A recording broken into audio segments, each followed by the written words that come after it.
Are you both working in January? Yes, for the first 2 weeks, and then we're in Thailand for 2 weeks. Yes, why did you invite me to your family holiday in Thailand? Did I? Yeah. Well, you're welcome. No, I don't think I did. You did. It showed up. No. Why would I make that up? It's the holiday leave calendar. I was invited to the O'Brien's Thailand experience. Now, Ben, we'll teach you how to use different calendars. You invited me. And You've I didn't since changed it. You've since changed here we go. it. Oh. Yeah, of course I have. G'day, good people. Welcome to the Grow Your Clinic podcast by Clinic Mastery. Here's what's coming up inside of this episode.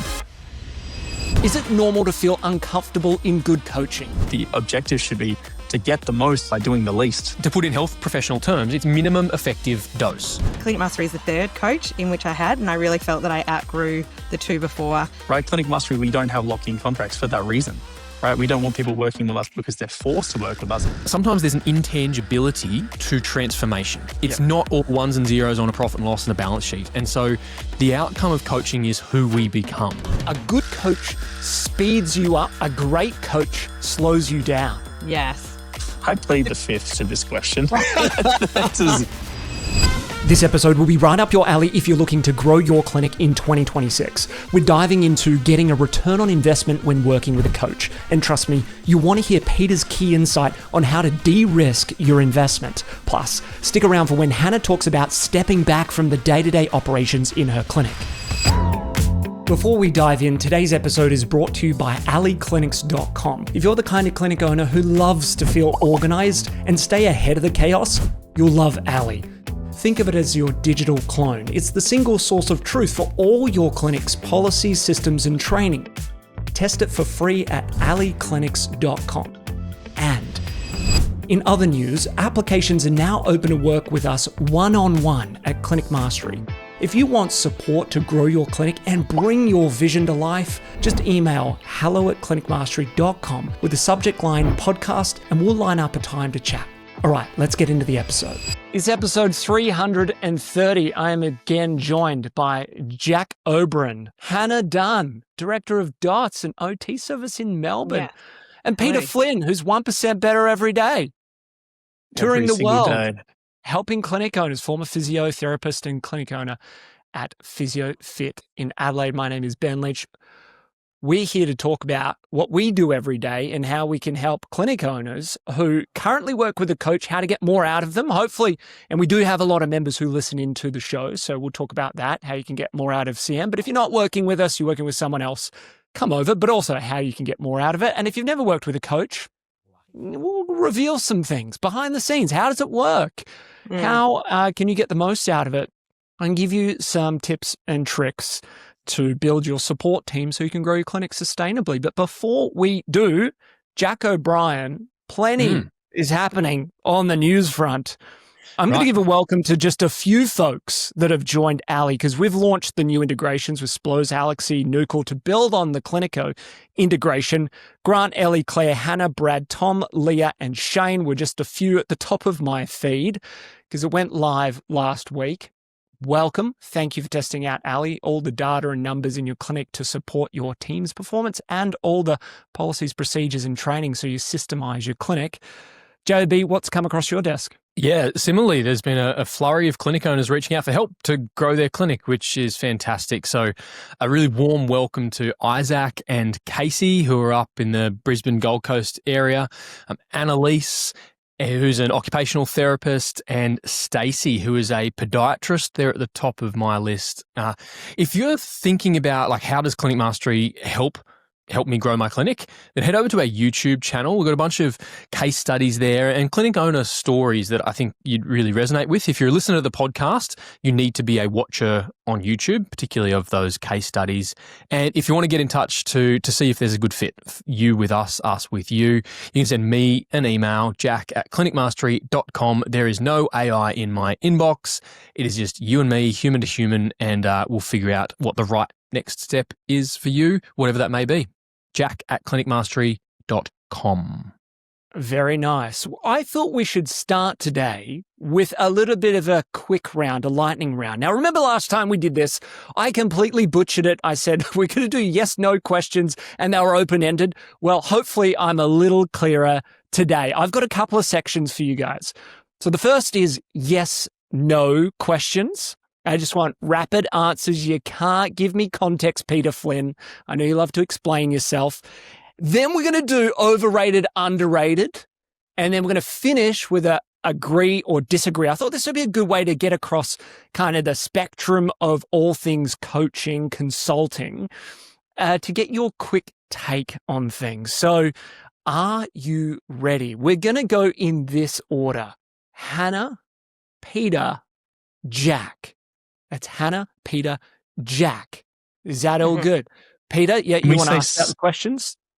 Can we say 7? You're not allowed to say 7.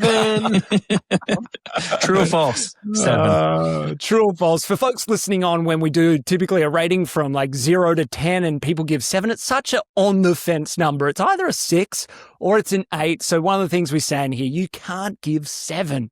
It's not allowed. Hannah, to kick us off, is it normal to feel uncomfortable in good coaching? Yes. Yes. That was said with hesitation. Yes. Well, I think it depends what you mean about uncomfortable. Well, let's just continue on. We're not double clicking on definitions for the moment. Let's go to Peter Flynn. Yes. Jack. Yes, initially. Yes. It's just yes or no. Come on, I thought I explained Jack, the rules. we said... Come on.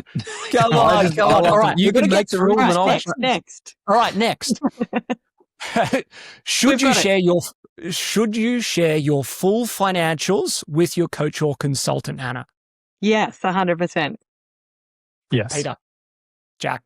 Yes. Yes, including personal finances. Hey, it's just a yes or a no. There's no context allowed. Come on. All right, next. You're failing. Should coaching or consulting produce a return on investment within the first 90 days? Hannah. Yes. Yes. Well, there should be some benefit that you can see about the growth that you've had over that time.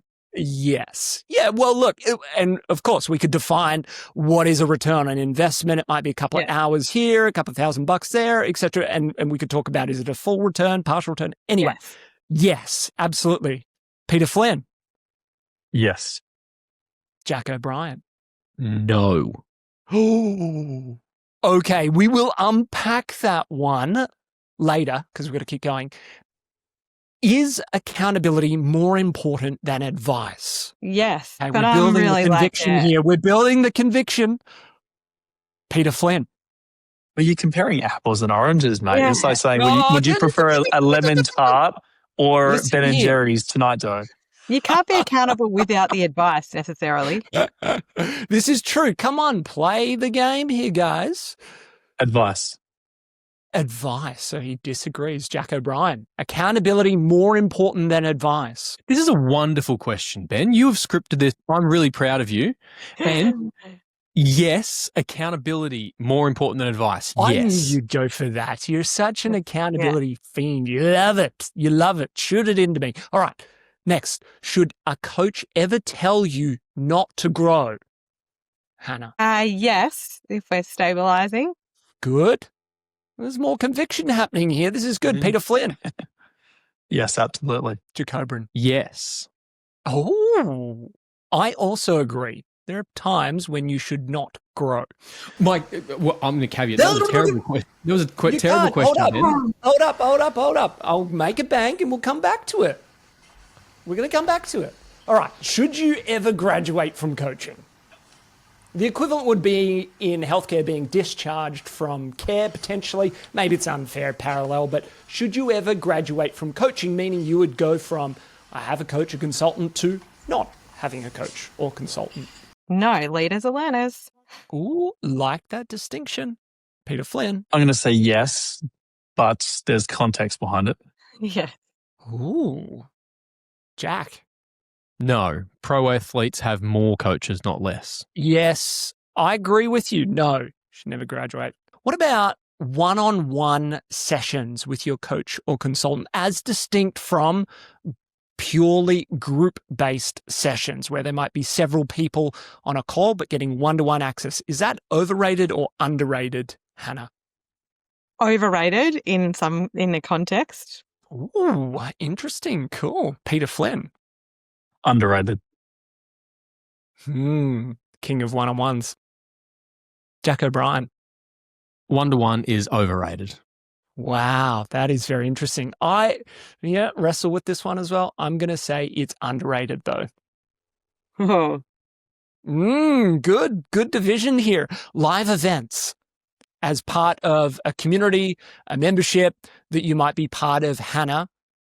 Overrated or underrated? I am going to say they are underrated when they work, but I think there are times in which they're created that they are overrated, where I've just heard of some stories where they're overrated. People are traveling a long way to be in person and the value's not there. Whereas if we talk about something like the summit, I think it's underrated in regards to attending that has a clear agenda and purpose. Fantastic. Not biased at all, but I love the context on that one, notably. Peter Flynn, live events, overrated or underrated? Grossly underrated, I would say. I just love getting amongst people in person for about an hour and a half, 2 hours. Jack O'Brien. Underrated. And that is not my preference, but the outcome is underrated. In an AI first world, there's nothing can replace the human to human energy. I could feel the pain of the hate of events coming through as you said that. I did not expect that. Exactly. And that's the point, right? We need to put aside our preference and choose the higher. I agree. For the purpose of getting things done, live events are underrated. What about access to industry benchmarks via your coaching to understand where you compare, what sort of targets you should be setting? Underrated. Overrated. Benchmarks are wildly overrated. Ooh, I knew you were going there. Yes. You said it on a previous pod. All right. We're going to wrap up with the agree or disagree.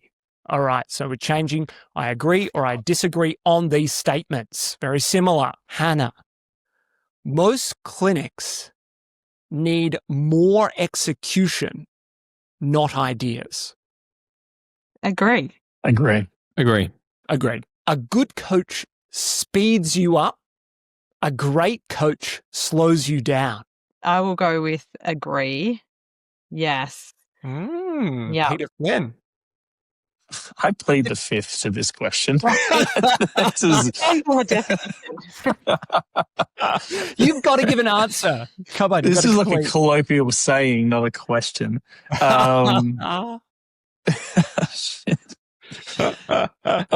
It depends, Jack. Oh, here he comes. The D-man.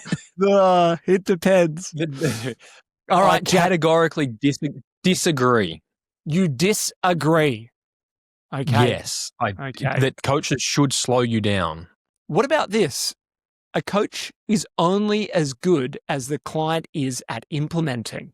What this says is you might have great insights, great advice, but you're actually hamstrung by the ability of that member, that clinic owner, to implement. Hannah, do you agree with this? If we're measuring it by the success of the individual that we're coaching.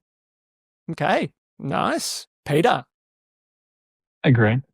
Jack? Disagree. Disagree. Disagree. Wow. Okay. I agree. I think you could have all the insights, all the advice, but if it doesn't get actioned, you're not effective at creating change for that person. All right. Finally, the real return on investment of coaching is who you become as a leader, not what you tick off on your to-do list. Hannah, agree or disagree? Agree. Disagree.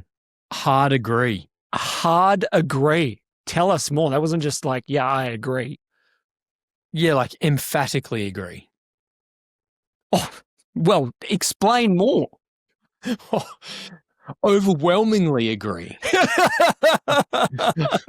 Absolutely agree. So as we wrap there, continue on this thread, JB, because it connects a lot of dots, as in what is the purpose of engaging a coach or a consultant to help you out in growing your clinic. We've touched on a number of elements you can get, like accountability and advice and guidance.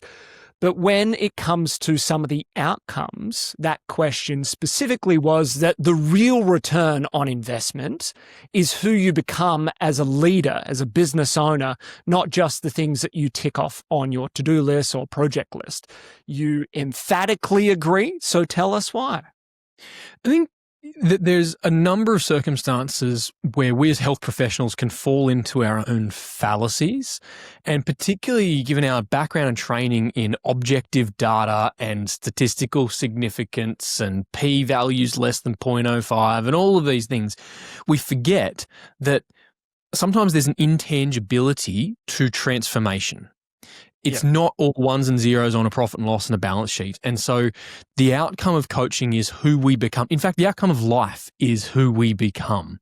We are not simply defined by our, quote, success according to the ATO. If the ATO is defining our success or identity, we've got a real problem.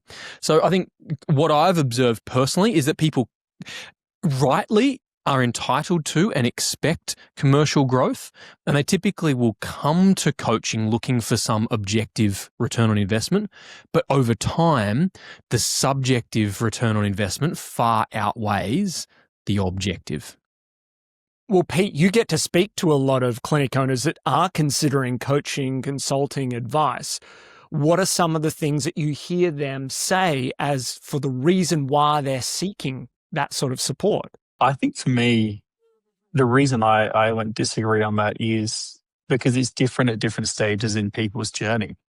And I think for a lot of the clinic owners that are early in their journey, like if we think of, say, like Maslow's hierarchy of needs, they're still looking to sort of get out of that almost scarcity of, I'm working 60 hours a week right now and I want to start a family. And those two things are not conducive.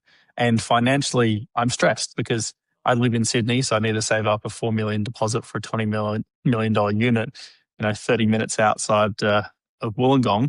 And so it's a challenge. It genuinely is a challenge out there. And so that I think I'm talking to a lot of clinic owners at that stage in their journey where to them, the most important thing is being able to tick off some really clear objective outcomes. And I've also been on the other side where I work with clinic owners who've achieved all of those things. And when they achieve all those things, now they're free to be able to go, who do I want to be? How do I want to give back? How do I want to be perceived? How do I want my kids and my family to view me? And what's the example that I want to set? And so sometimes when I look back, I look at it through that lens, that I'm probably more in that lens now where I've focused on those other things. That's because I no longer have those challenges. And so yes, I think it changes over time. It's a really good point. So what do you hear? I imagine you hear quite a spectrum of different reasons for people reaching out and saying, hey, maybe you can help, or I've had some help before and I'm looking to change the nature of the relationship or move coach. What are some of the classic reasons you hear people reaching out for help for?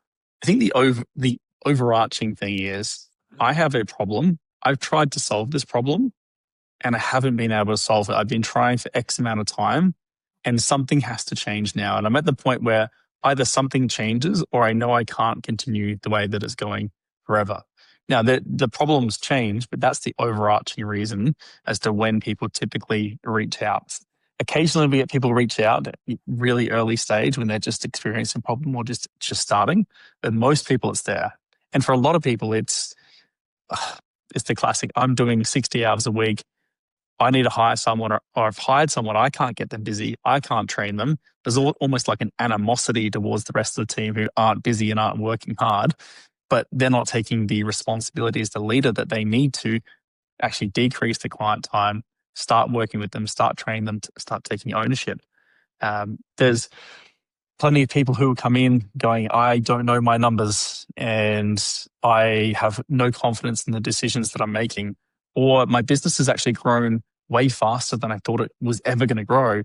And now I'm at the point where I'm waking up every day feeling like a fraud, feeling stressed, feeling overwhelmed. The business is doing financially relatively well, but I'm not doing well as a leader. And it's showing up in other areas of my life, in my health and fitness, in my mental health, with my family, with my kids at home. I talked with a clinic owner about a month ago, and she said the reason for her jumping on that call was she snapped at her kids. And she just realized in that moment that wasn't who she wanted to be. And when she was looking at why am I showing up like this, that it's because she was so stressed in this area of her life. And she's like, my family is the most important thing to me. Yeah. So I really need to sort out this problem for me, for my family. Hannah, you're nodding along. A lot seems to be resonating with you. When you Yes. go back to your own journey, what was it that led you to seek support from coach and consultants? Yeah, I think it was about all those things Pete spoke about in regards to like understanding the numbers was definitely not something that I knew about. So not making informed decisions. I think also feeling a bit stuck, like how do I go from a team of 8 to sort of where I want to be? Like, is there opportunity to do more? How do I grow systems? So not understanding how to put systems into place, which I think is what we see a lot of people coming in where they've sort of started off as a solo practitioner, been able to sort of fumble their way through to 6 or 8 team members, but not having really strong systems behind admin or behind the way in which they process referrals or recruit or whatever those systems are. And so by being able to free up their time to be able to work on the business, to be able to achieve those things, whereas they may have been at a point where they were seeing a full caseload and not being able to step back and run the business. But Hannah, you're a high performer, like you're a high functioning human that gets stuff done, not only like juggling home, but juggling business. You're a go-getter. And even you're seeking out a different perspective or level of support. So why was that? Why didn't you feel like, hey, I listen to podcasts, I read books, I can just get this done by myself. I maybe just need a little bit more time. What was it? Yes. I guess, how is it showing up in your life, as Peter referenced in that story, that led you ultimately to say, no, I am going to get some extra help? Yes, I think the bird's eye view is really what helps me now at my stage. Tony is my coach and he will say things to me like, where's your 120-day plan at? And whereas I might get really bogged down in the day-to-day of just working on the same sort of things without taking a moment to stop and reflect on what were the projects that I said that I was going to work on, or potentially him saying to me, pull up your profit and loss, let's just double check those categories have been itemized correctly or reconciled correctly, and that is giving you a true profit and loss in the way that you want it to look. And sometimes we don't stop to do those things ourselves. So I think it's just that someone on the outside just saying to you, let's redirect focus here and check in on these different areas. I really like that, Hannah, because it solves for a bias that we all have, but often we don't like admitting it, or we're not consciously aware of our own biases. I think, well, maybe we're all aware to a degree that we put our head in the sand or we avoid things that we want to avoid, rightly or wrongly. But you're right, having a coach solves for that problem, right? It brings an external perspective or a 30,000-foot view, as you described. And I think also you grow as a business, and that sometimes can shape the coaching which you have. Clinic Mastery is the third coach in which I had, and I really felt that I outgrew the 2 before, that I was just in a different place, and that Clinic Mastery is a very different system to the systems that I had that was really just that one-on-one coaching. And I started with Ben as my coach, and I vividly remember Ben saying to me, like, get in the numbers, you need to know the numbers. And I was like, but the bank account's going up. Like, isn't that good? Are you sure it was Ben that said that? Yes. And that's how bad it was, that even Ben just could like see you that I spreadsheet boy can do the empathic thing. I can flick gears. Yeah. We did. But we also got into the there numbers. came a point. Yes. And I hated them. Like, I really would say that now I actually really love getting into the numbers with the people that I coach. And if you'd said that to me 8 years ago, I would have laughed at you because it just wasn't my strength.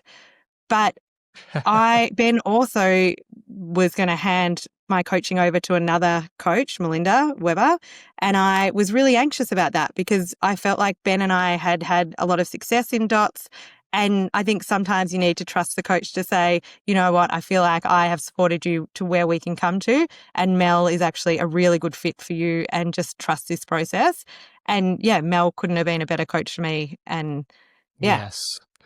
It is. There's so much relationship that's built over a period of time. And I think for me, I found that over the years, we've been doing this now 10 years, that there are certain points where you're getting to the limits of your skill set or your knowledge set in guiding a clinic. And one of the brilliant things about CM is that it is not sort of one person, one sort of guru, and you outgrow them. You can then shift to the next person on the team who has that skill set and experience to work with.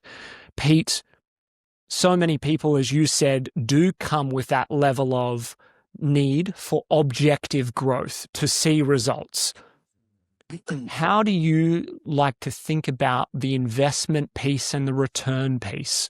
Because for many folks, they're going to be forking out a reasonable fee to get quality service, but they're often nervous, like, can I afford this? Or will this get a return? So how do you like to think about it? How do you talk them through making that decision, which can often feel scary? Maybe even if I could just challenge you on that, like a reasonable fee. I actually think clinic mastery is very, very cheap compared to many things that as clinic owners we would spend money on. I remember when we got our lease agreement looked at, and we were paying $600 an hour for some lawyers to look over that. We got plenty of stuff done, and we would easily spend $5,000 to $10,000 in legal fees, and that's not uncommon, by the way. But that's just where the market is set there. And the same with gym equipment. I wouldn't blink at like buying new gym equipment and spending thousands of dollars on that because it would add value to what we were doing. But if you were to think of it like this, if someone were to join the business academy at just over $2,000 a month, they're probably looking at an investment of close to $9,000 for 4 months. And I've had this conversation with a few people where they've got, it's a lot of money. And let's not mince words here. Like that's a reasonable sum of money. Okay. That's a lot of Furfies or Stoner Woods. I think in business, we have to look at what is the upside and what is the downside. And this, for me, really, like when you think about this, it becomes quite obvious as to which way to go typically. It's, well, what is the downside? Right? The downside is you join Clinic Mastery and it's horrible. It is terrible. Like they are really, really bad. And you lose $9,000. That's the downside. But the downside is capped at a $9,000 loss. Okay? And maybe having to sit on the call with Pete, and that's just horrible, right? But the upside is potentially limitless. And that's the thing. It's like you stand to lose 9,000 as an absolute worst case scenario. If you attend nothing, you take nothing out of it. But what you stand to gain is far, far greater than that. And I think when you start to think about it like that, and we look at from an investing perspective, like this is an investment decision, it's capital allocation. The downside is capped at $9,000, right? But the upside is far, far greater than that. Yeah. And when you look at it through that lens, I think it becomes quite obvious that, hey, let's give it a shot, right? Clinic Mastery, we don't have lock-in contracts for that reason, right? We don't want people working with us because they're forced to work with us. Everyone who works with us, is here because they choose to work with us, because they're seeing value, they're seeing results. So that's how I like to phrase it, and it's how I think about it. It's a really good point, Jack. One thing that I've really admired and learned a lot from you has been around having coaches in your life. I mean, I remember a few years back, there was like a parenting or life coach that was helping with the family side. There was like your athletic coach, your business coach, your finance. You're just like making sure you had people who could give you the objective view, the external perspective to help you improve in a meaningful way in all of those dimensions. Right. But Pete brings up a really good point. So often coaching can be framed, consulting can be framed in, here's all the upside, fill your books, earn all this money. And it's all rainbows and butterflies. But I love, Pete, you just framing it as, well, let's just look pragmatically at the downside. Like, what's really at risk here? How do you think about risk, Jack, when making these sorts of investments in advisors? I encourage people to think about, like, what's the outcome that you're looking for? What would make this a heck yes? We're talking here before Christmas, what would make a decision that you'd be proud to share over the Christmas lunch with your family? Fast forward, put yourself in the future, and what would you be glad that previous you said yes to? And thinking then about the downside of saying no is a really interesting one. Yeah. If you were to fast forward now to, say, the April school holidays, or the Easter long weekend, and you're going away, you're going camping, or you're thinking about heading north for the winter. And if things are the same as they are today, or worse, because that's typically how things, trend left untouched. If things are the same, will you be proud that you've left things the way they are for another 6 months? Will you be like, yeah, that was a great call, or not? And so if nothing changes, then nothing will change. And so something's got to change. The question is, what will change? And, typically folks have gotten themselves to a place on their own merits, which is super admirable. But as is usually the case, that what's got you to here won't get you to there. And so, you touched on my journey. For me, I'm like, I just want to find people who have done what I want to do, and I just want to follow them. I want to get in their world. I want to be sucked along in their draft. I want to learn from their brain damage. Typically, you can accelerate your learning with someone else who's been there, done that, got the brain damage. And so how can we learn from those who have been there, done that? How can I get in their slipstream? It's a really great point. I've thought about this a lot. I'll come to you, Hannah, on your experience there. There's an element of having to let go of any ego that you have and go, maybe there are things that I'm missing or that I'm not good at here, and maybe someone has got the answers. I feel like, gee, why wouldn't you just want to soak it in from somebody else, learn what they do, cut, years into months or into weeks, and make some really great progress there. Hannah, you were nodding along again when Jack was talking. What was it there that resonated? I just think thinking about, like, earlier you asked about one-to-one coaches versus group coaching, and there is opportunity in CM for both of those things, but learning from others is such a big point in that, yes, you have one-on-one coaching, but also there is our expert sessions that end up being small groups where people are having different conversations.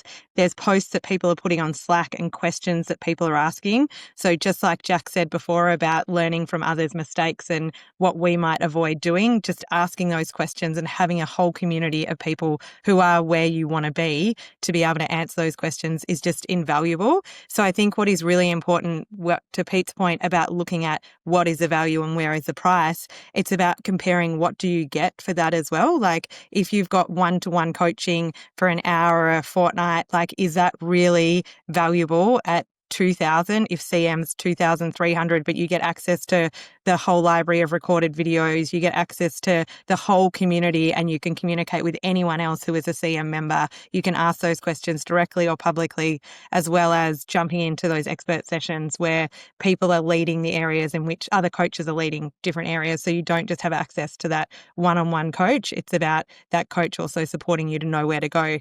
But the flip side being that we do have to also support people not to get distracted by all those shiny objects that feel like another place they want to go as well, because those lists can grow quickly as to what you see and then what you want to implement. It's interesting as well, because just to build on that, but this is what I see a lot of, is people look at all of, say, the features, like what is everything that we get here. If I could say you could go to the gym and what's your favorite one exercise to do, and they're like, gosh, I love to bench press.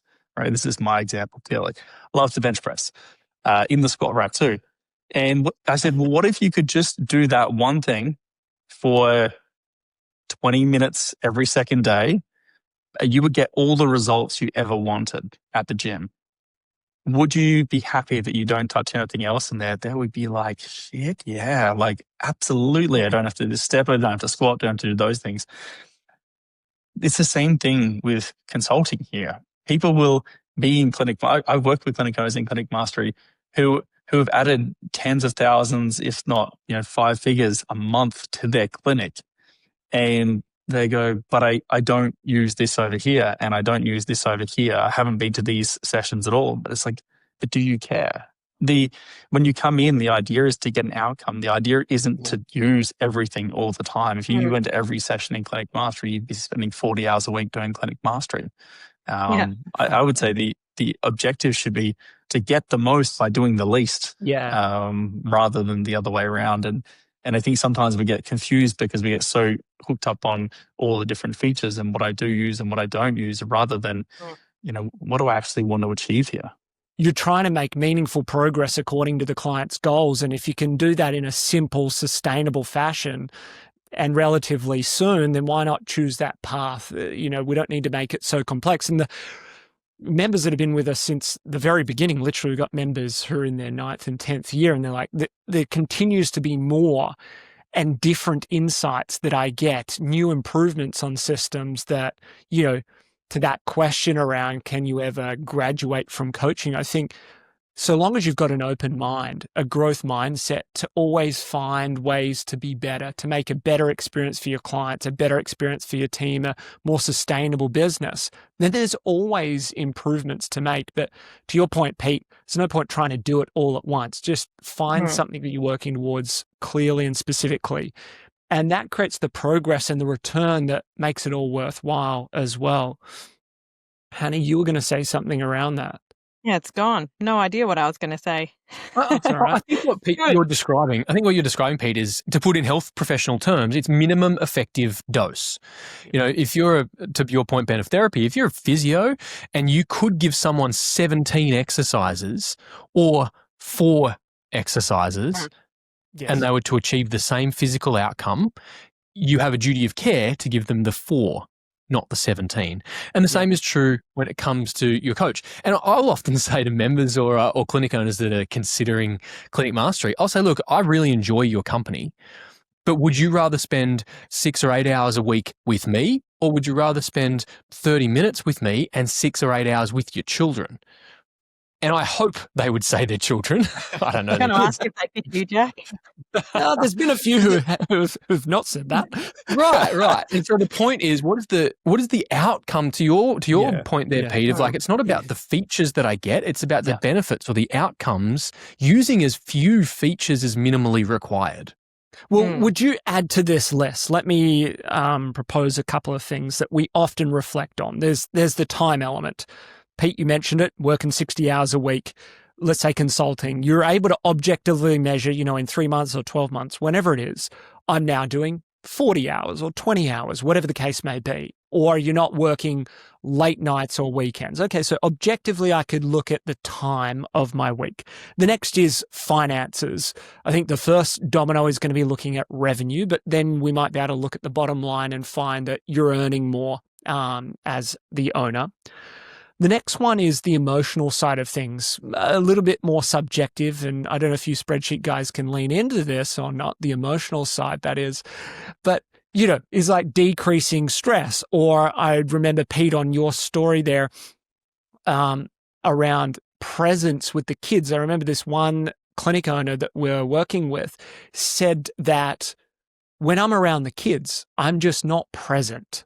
Like I've got my phone beeping in my pocket, or we're at the playground with the kids and I'm thinking about other things. And we literally just set that, as subjective as it is, that we're going to work on you being present with the kids. Like, how are we going to do that? And we work through a couple of steps. So to the degree that you can do that, I tell you who did this really well. I remember Darren. I remember getting this video from him. He did little vlog, a private video of the state of his business. Like, here's the revenue, the size of the team, here's how I'm feeling, here's my current week, et cetera, et cetera. He then did that, I think it was 18 months later, and shared it with us.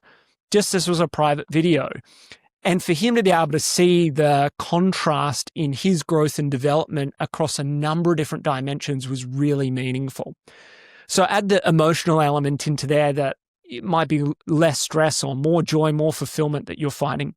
And then your role specifically, it kind of feeds into a couple of those things, but you might actually look that, well, I'm still working full time, but actually I'm not doing a lot of these, finance and bookkeeping things because I've hired a bookkeeper. Or I'm not doing some of these lower level tasks because we've got virtual admin or reception on the team now. So it's worth doing a bit of an audit. And then you can use those as benchmarks for progress over time as well. So time, money, sort of the emotional side, and then your role. Would you add anything to that, Pete, that I've missed? I think I would anchor it to a version of what you said, but linked into their goals. So, for example, someone who says, I want to be able to go on a holiday and not have to check my phone and come back, and the clinic has been just as successful. I was away for 3 weeks. And then you look at what are the objective things they did there. They need most likely a practice manager who's killing their role. So they've joined PLP in clinic mastery. They would have mentors or leaders within their team who are figureheads within the clinic that they can be relied on. So those are some key things people might bring up. People might talk about the type of clients that they want to work with. And so we help them with a marketing plan. And let's say their clinic may not change at all. It may be the same revenue, the same profit, but they've gone from a non-ideal client to an ideal client. Or another clinic that's come in and they've said, hey, we're 95% NDIS and we're going to be smashed by thriving kids if it does what it says it's going to do. And over a 3 or 6 month period, you start to divest outside of the NDIS. And again, numbers wise, things may not change at all, but what has changed is where is that funding coming from now? And then how do you feel because of that? So I think I love what you said, Ben. It's kind of like a yes and then sort of layering on top. What are those key things that are important to people in that moment over the next 12 months? Hannah, you've worked with multiple coaches. How have you thought about getting a return, or at least in your mind, justifying the investment that you're making? Yeah, I think one of the best ways that I'm able to justify the investment I had in CM, for example, is that I had 3 months of mat leave where I did not speak to the clinic, and I had 12 months off where I had that between 3 and 12 where I touched base with the clinic when I wanted to, or they contacted me, but that first 3 months was totally off. Like, that's the first thing that definitely comes to mind, which just means that my systems were in place, that we had the right people in place. My practice manager and finance manager actually continued coaching through that time with Ben. And so that was really valuable for them to have someone to go to ask questions that they would have come to me if that had not been, if I had been available, if Ben hadn't been available, sorry. Yep. And so I think having the right people have coaching within your clinic doesn't always mean that it's you getting the coaching as well. It's a great point. We so often do that.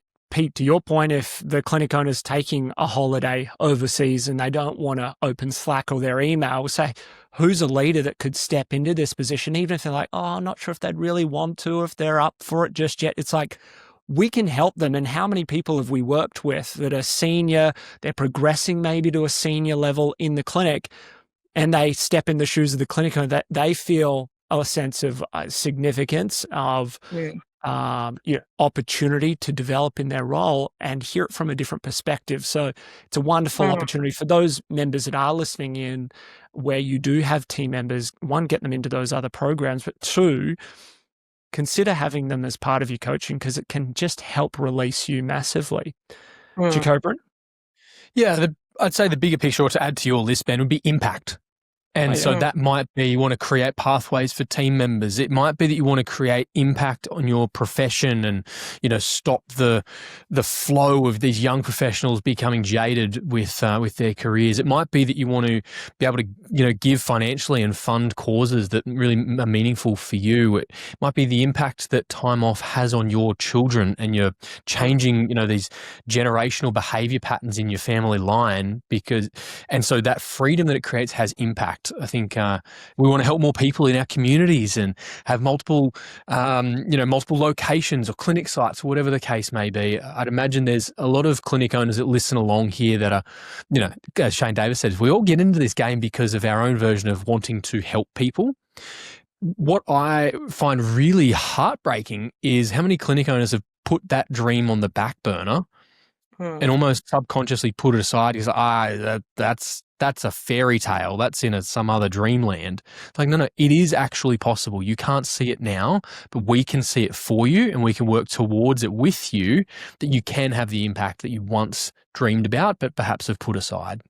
Yeah. And I think coaches really help shift with that mindset. Like, so many mindset shifts that you just would not have on your own, and even further down your journey. I had a really strong belief that I needed to be present in the clinic or the team would feel disconnected from me, and TB really challenged that, so that I now am not in the clinic. And I think there's many owners that would resonate with that, where you just think, I just can't see how me not being physically present means that my team will keep running. great insights. And I think one of the joys that we have in doing this is sharing some of the practical tips and insights that we hear in the journey. We've done a number of podcasts recently, really practical sessions from finances, recruitment, ads and new clients, through to coaching. I think for those that are listening in that have been fans of the podcast for a while, and so many of them reach out to us, they send us their reviews via email, which I do read, or they give us a review on Spotify or Apple. We're so thrilled to hear. But if you've been listening to the pod for a while and you don't have a coach or a consultant in your corner, do yourself a favor for the new year and get someone in your corner. We would love the opportunity for that to be us, and it just starts with a conversation or two. But really, this can help take a lot of the burden away from you as you grow your clinic and create something very meaningful and sustainable. So the call to action there is to message jack@clinicmastery.com. And for all the other show notes and previous recordings, head over to clinicmastery.com/podcast. Check it out. And we'll catch you on another episode very soon. I'm excited for the end of the year, the festivities. We've got some great episodes coming up. But Pete, Jack, Hannah, thank you so much. And we'll see you on another episode very soon. Bye-bye. See you. Bye-bye. See you later.